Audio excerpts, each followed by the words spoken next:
Anas bin Malik radhiyallahu anhu berkata, Rasulullah bukanlah seorang yang berkulit putih pucat dan juga bukan berkulit hitam. Kulit beliau berwarna di antara keduanya, cenderung putih dengan sedikit kemerahan.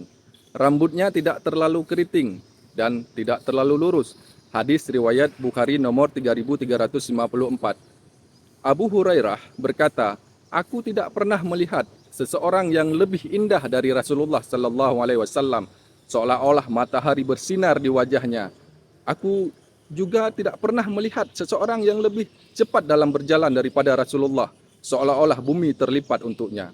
Kami bersusah payah mengikutinya sementara beliau berjalan dengan santai. Hadis riwayat Tirmizi nomor 3648.